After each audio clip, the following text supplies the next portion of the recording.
Pusat pemerintahan yang awalnya berada di Jawa Tengah harus berpindah ke Jawa Timur akibat letusan gunung berapi yang menghancurkan segalanya.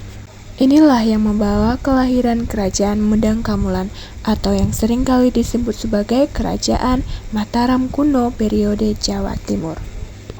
Mari kita membahas secara detail tentang sejarah Kerajaan Medang Kamulan.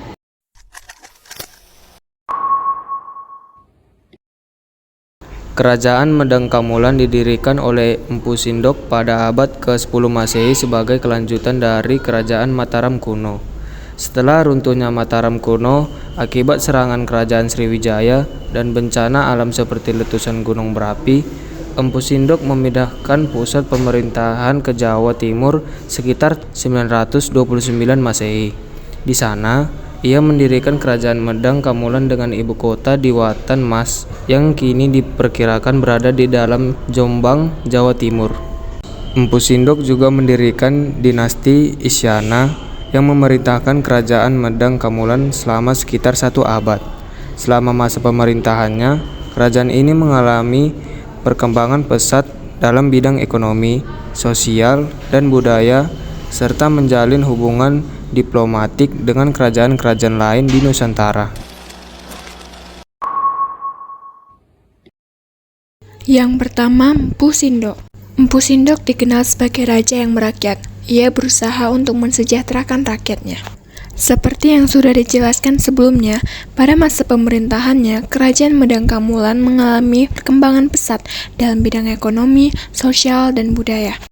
Yang kedua, Sri Isyana Tunggawijaya. Ia adalah penerus Empu Sindok yang melanjutkan pemerintahan dan menjaga stabilitas kerajaan.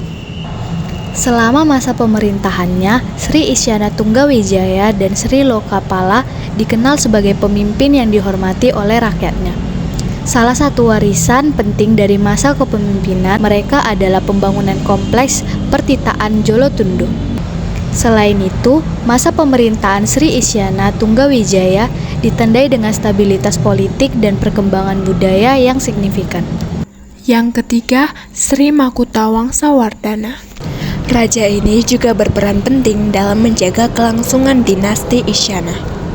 Ia berperan sebagai penghubung antara generasi sebelumnya dan sesudahnya untuk menunjukkan pentingnya kesinambungan dinasti dan stabilitas kerajaan Medang pada masa itu. Yang keempat, Dharma Wangsa Teguh. Ia dikenal karena ambisinya untuk memperluas wilayah kekuasaan dan upayanya dalam mengembangkan sastra dan budaya. Ia berusaha memperluas wilayah dengan menyerang Kerajaan Sriwijaya pada 990 Masehi meskipun gagal total. Selama masa pemerintahannya, ia meningkatkan kesejahteraan rakyat dan mendorong pendidikan. Yang kelima, Erlangga.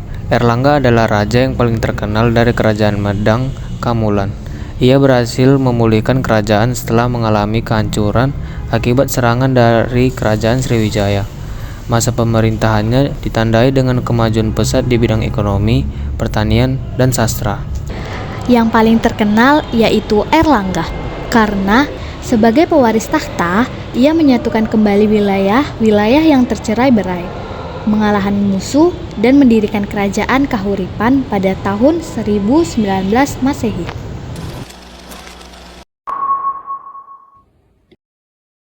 Yang pertama, serangan eksternal. Pada tahun 1016 Masehi, aliansi antara Raja Wurawari dan Kerajaan Sriwijaya menyerang ibu kota Medang, menewaskan Raja Dharma Wangsa Teguh, dan menghancurkan pusat pemerintahan. Yang kedua, konflik internal. Setelah serangan tersebut, terjadinya kekosongan kekuasaan yang memicu perebutan tahta di antara bangsawan, melemahkan stabilitas politik kerajaan. Yang ketiga, pembagian wilayah. Raja Erlangga yang berusaha memulihkan kerajaan membagi wilayahnya menjadi Kerajaan Janggala dan Panjalu atau Kediri pada tahun 1045 Masehi untuk mencegah konflik lebih lanjut. Namun, pembagian ini justru melemahkan kekuatan politik dan ekonomi, mempercepat kemunduran Kerajaan Medang.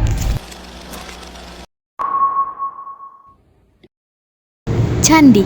Yang pertama yaitu Candi Arjuna. Candi ini merupakan salah satu peninggalan arsitektur dari masa Kerajaan Medang. Yang kedua yaitu Candi Sri Kandi. Candi ini menampilkan relief yang mencerminkan seni dan budaya pada masa itu. Prasasti. Yang pertama, Prasasti Pucangan. Prasasti ini berbahasa Sanskerta dan Jawa kuno. Isinya mencatat peristiwa penting serta silsilah keluarga raja secara rinci. Yang kedua, Prasasti Tenggara. Prasasti ini menyebutkan pemerintahan Empu Sindok bersama permaisurinya, Sri Wardhani. Karya sastra. Kitab Arjuna Wiwaha ditulis oleh Empu Kanwah. Kitab ini menceritakan kepahlawanan Raja Airlangga dan menjadi salah satu karya sastra penting dari masa kerajaan Medang. Terima kasih sudah mau menonton. Semoga informasi yang kami sampaikan Dapat menambah wawasan kalian.